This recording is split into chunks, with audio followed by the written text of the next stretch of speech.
और किसी भी खेल के लिए एक अलग तरह का ड्रेस कोड होता है। कबड्डी की बात करें तो जहन में खिलाड़ियों की जो तस्वीर उभरती है उसे शब्दों में बयां करने की जरूरत नहीं है, लेकिन धौलपुर में साड़ी पहनकर महिलाओं ने जो कबड्डी खेली उसे देखकर हर कोई हैरान रह गया। आप भी देखिए रिपोर्ट।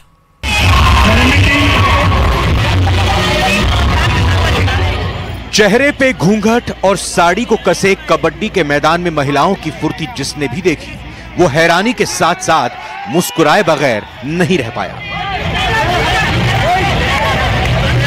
पूरी टीम आउट हो गई, जिसमें मनरेगा में मजदूरी करने वाली महिलाओं के लिए कबड्डी का आयोजन किया गया, जिसमें महिलाओं की 4 टीमें धर्मवीर, रेशमा, कमलेश और गुड़िया नाम की टीमों ने हिस्सा लिया।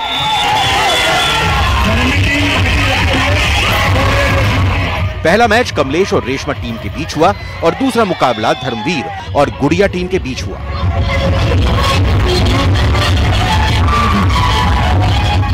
जबकि फाइनल मैच धर्मवीर और रेशमा टीम के बीच हुआ,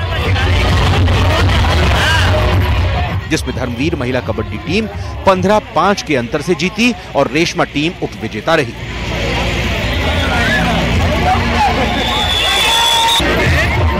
जिस पर मेला कमेटी द्वारा विजेता और उपविजेता टीम को नगद राशि और स्मृति चिन्ह देकर सम्मानित किया गया। लेकिन महिलाओं की फुर्ती को देखकर ऐसा लगा मानो वो प्रोफेशनल कबड्डी खिलाड़ी हों।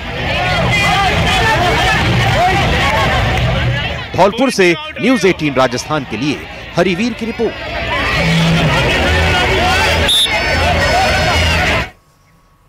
और चलिए, गर्मी के इस मौसम में वाटर बॉडी संरक्षण के लिए भी अब युवाओं की टीम आगे आने लगी है।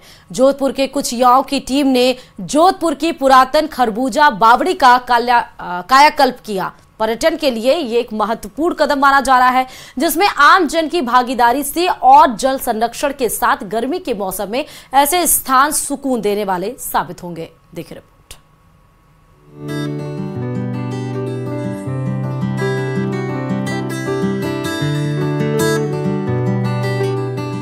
कहते हैं कि अगर पूरी लगन और ईमानदारी से काम किया जाए तो परिणाम हमेशा सकारात्मक ही आते हैं।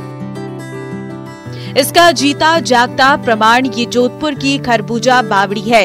जहां कभी गंदगी का आलम था, वहां अब लोग सुकून के पल बिताने पहुंच रहे हैं। कोई समय था जब जोधपुर में जल संरक्षण के लिए बनाए गए बावड़ी और वाटर पॉटन यहाँ के लोगों के लिए पानी की जरूरत को पूरा करते थे। समय बदला और जल संरक्षण के अभाव में ये सब बदहाल होते गए। लेकिन अब हेरिटेज संरक्षण के नाम पर एक बार फिर लोग ऐसी वाटर बॉडीज को संरक्षित करने के लिए एकजुट हुए हैं और इसका युवाओं के एक दल ने बीड़ा उठाया है। जैसे कि यहाँ पे बहुत ज्यादा गंदगी थी, कुछ लोग भी आके बहुत ज्यादा परेशान थे। उन्होंने 500 लोगों को भी बताया पर उनको कोई समाधान नहीं मिला। जैसे फिर इन्होंने जोधपुर स्टार ने ये वीडियो डाला, हमको लगा कि क्यों ना उम्मीद फाउंडेशन से एनवायरनमेंट के लिए वर्क करती है, क्लीननेस हो गया, प्लांटेशन हो गया, तो हमने सोचा क्यों ना इस चीज को भी हम एक्शन में लिया जाए। तो हम और उम्मीद फाउंडेशन और जोधपुर स्टार मिलके, हम दोनों ने मिलकर यहाँ पे साफ सफाई की। साथ में हमारे साथ कैरन भी है जो भी फेमस है बावड़ी, सबको साफ करने के लिए, तो उन्होंने भी हमको सहयोग दिया। सूरसागर इलाके में स्थित खरबूजा बावड़ी का पानी इतना मीठा था कि वो खरबूजे को टक्कर देता था, यानी खरबूजे से भी मीठा उसका पानी था। इसलिए लोग उसे खरबूजा बावड़ी कहते थे। लेकिन प्रदूषण के जद में आने के बाद खरबूजा बावड़ी का पीने लायक पानी नहीं रहा। कुछ युवाओं की टीम ने इस खरबूजा बावड़ी का कायाकल्प किया और अब खरबूजा बावड़ी एक पर्यटन स्थल के रूप में विकसित हो रहा। वाटर पेंटिंग और ऐतिहासिक मारवाड़ी कला और संस्कृति को प्रस्तुत करती पेंटिंग्स, हर कोई इस पेंटिंग को देखकर रुकता है और यहाँ फोटो जरूर खिंचवाता है। नॉर्मली हमारी टीम तो 50-60 लोगों की है, वैसे कंटिन्यू 20 से 25 लोग हमारे कंटिन्यू जुड़े रहते हैं। उसमें से 20-25 लोग उम्मीद फाउंडेशन के भी अलग हैं और जोधपुर ट्रैकर्स के भी अलग है। ये दोनों टीमें कंबाइंड होके करती है काम। सर आप यहाँ आए थे जब आपको कितना गंदी लगी थी बावड़ी, कितना कचरा निकला? इसकी हालत ऐसी थी कि यहाँ मतलब आदमी इस पानी को देख के ना तो इसमें नहाने का सोच सकता है ना इस पानी को पीने का। मैंने यहाँ के लोकल लोगों से जो मैंने फर्स्ट वीडियो में डाला था वो उन अंकल का बताना है। खरबूजा बावड़ी इसका इसलिए नाम है क्योंकि इसका पानी खरबूजे जैसा मीठा हुआ करता था और एकदम ठंडा पानी हुआ करता। और अभी ये पानी, ये बारिश और इसकी वजह से कुछ मलबा इसमें गिर गया था फिर उसका पानी ये खराब हो गया। इसकी हालत बहुत ज्यादा खराब थी। मुकेश जी ने मुझे बोला और मैं मुकेश जी के साथ मिलके, उम्मीद फाउंडेशन के साथ मिलके फिर हमने वो इनिशिएट लिया। आपका नाम? मेरा नाम ललित है। युवाओं की ये पहल रंग ला रही है और ये रंग चटक मार रहा है, इस उम्मीद के साथ कि आने वाले समय में शहर की और पुरातन विरासत को सहेजा जाएगा। साफ सफाई से अब खरबूजा बावड़ी का पानी भी रंगत दिख रहा है। न्यूज़ 18 राजस्थान के लिए जोधपुर से रंजन दवे की रिपोर्ट। और चिलचिलाती गर्मी, पानी की कीमत कोई भी समझ सकता है, लेकिन इन दिनों पाली के लोग पानी की कमी के चलते परेशान हैं। लोगों का कहना है कि पानी कई कई दिन में आता है, जिसके चलते लोगों को भारी परेशानी का सामना करना पड़ता है। देखिए रिपोर्ट। में आवेरियो हाथ नो एक दिन आवेरियो है, तो पानी के लिए हमारे पूरी समस्या है।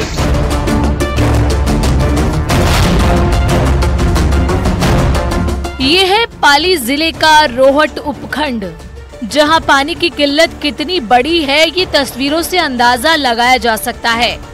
बढ़ती गर्मी के साथ ही कई गांवों में जल संकट गहराने लगा है, लेकिन भूंडावास ग्राम पंचायत के सेदरिया गांव के हालात और भी खराब हैं।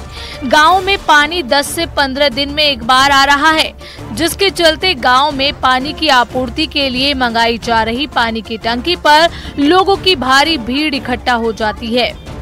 हमारे पानी 7-8 दिनों से आता है जियालार में, और तालाब का पानी बिल्कुल गंदा है, खराब है। और सरपंच साहब को कभी बार बताया कि पानी हमारे को समय पर दे, तो पशु मवेशी पानी नहीं पी रहे। अभी बहुत पानी के लिए परेशान।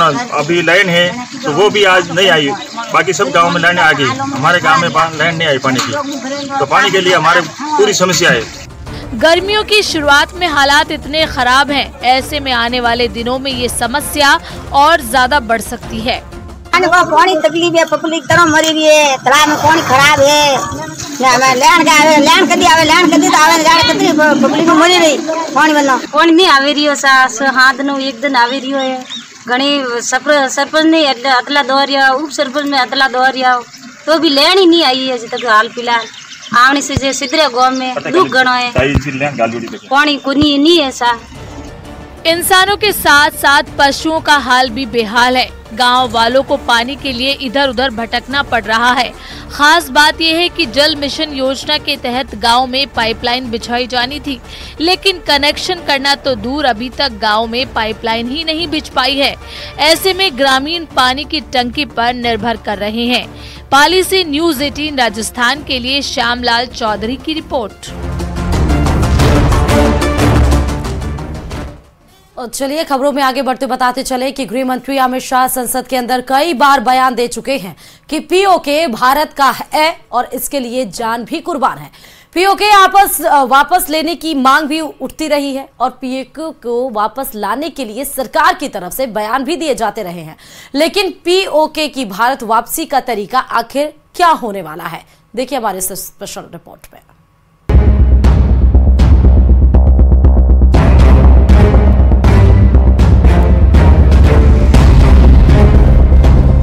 प्रधानमंत्री मोदी के नेतृत्व में भारत की सरकार ने पिछले 10 सालों में जटिल से जटिल पुराने मुद्दों का समाधान कर दिया है। क्या पीओके का मुद्दा सरकार की टॉप प्रायोरिटी में शामिल होने जा रहा है? ये सवाल इसलिए उठ रहा है क्योंकि भारत के रक्षा मंत्री राजनाथ सिंह ने पाकिस्तान अधिकृत कश्मीर पर एक बहुत बड़ा बयान दिया है। रक्षा मंत्री राजनाथ सिंह ने कहा है कि भारत पाकिस्तान के कब्जे वाले कश्मीर पर अपना दावा कभी नहीं छोड़ेगा, लेकिन इस पर बलपूर्वक कब्जा करने की आवश्यकता नहीं पड़ेगी, क्योंकि इसके लोग कश्मीर में विकास को देखने के बाद स्वयं भारत का हिस्सा बनना चाहेंगे।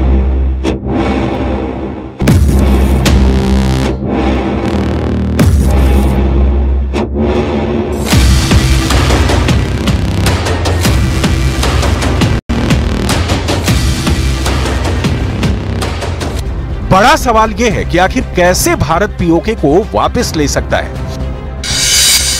पीओके वापस लेने के दो तरीके हैं, पहला जनमत संग्रह और दूसरा युद्ध। पीओके के अंदर जिस तरह लगातार विरोध प्रदर्शन हो रहे हैं, पाकिस्तान सरकार के विरोध में हंगामे हो रहे हैं, भारत पीओके में जनमत संग्रह की मांग कर सकता है। पीओके वापस लेने का दूसरा तरीका है युद्ध। नियंत्रण रेखा पार करके भारतीय सेना आसानी से पीओके पर कब्जा स्थापित कर सकती है।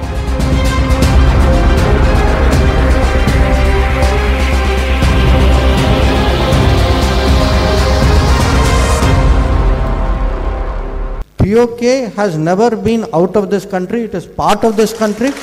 There is a resolution. I remind you, there is a resolution of the Indian Parliament that POK is very much a part of India. ऐतिहासिक दस्तावेज भी भारत का पक्ष काफी मजबूत बनाते हैं। 26 अक्टूबर 1947 को जम्मू कश्मीर के राजा हरि सिंह ने विलय पत्र पर समझौता किया था। नियमों के मुताबिक पूरी रियासत भारत का वैधानिक हिस्सा उसी वक्त हो गई थी, क्योंकि आज का पाकिस्तान अधिकृत कश्मीर भी हरि सिंह के साम्राज्य का ही हिस्सा था। लेकिन 22 अक्टूबर 1947 को पाकिस्तान ने जम्मू कश्मीर हासिल करने के लिए भारत के खिलाफ युद्ध छेड़ दिया। 5 जनवरी 1949 को भारत युद्ध विराम पर सहमत हो गया, जिसके बाद आगे बढ़ रही भारतीय सेना के कदम रुक गए और पीओके भारत के हाथ आने से रह गया। हालांकि इंडी अलायंस के सिरमौर नेता फारूक अब्दुल्ला राजनाथ के बयान के बाद भारतीय सेना का मनोबल बढ़ाने की बजाय लोगों को पाकिस्तानी एटम बम का डर दिखाने लगे। डिफेंस मिनिस्टर कह रहे हैं तो करें, हम कौन से रोकने वाले हैं? हमें तो पहुंचेंगे नहीं। ये भी याद रखे वो भी चूड़ियां पहने हुए नहीं है, याद रखिएगा। उनके पास भी एटम बम है, ये याद रखिएगा। और अफसोस यह है कि वो एटम बम हमारे ऊपर ही गिरेगा। इंडी गठ चलिए दिल्ली से बड़ी खबर की तरफ रूबरू करते हुए बताते चले कि शराब घोटाला केस में केजरीवाल की अंतरिम जमानत याचिका पर सुनवाई हुई है। केजरीवाल की अंतरिम जमानत पर सुप्रीम कोर्ट में सुनवाई। ईडी और केजरीवाल के वकील कोर्ट में मौजूद है। बहस के बाद सुप्रीम कोर्ट कोई भी फैसला दे सकती है, लेकिन फैसले की घड़ी का इंतजार करना होगा। शराब घोटाले केस में तिहाड़ जेल में बंद है केजरीवाल। बताते चले कि अभी सुनवाई चल रही है, लेकिन फैसला क्या आता है उसके लिए करना पड़ेगा इंतजार। और ये तमाम बड़ी खबरों के साथ इस बुलेटिन में फिलहाल इतना ही। और खबरों का सिलसिला जारी, देखते रहिए न्यूज़ 18।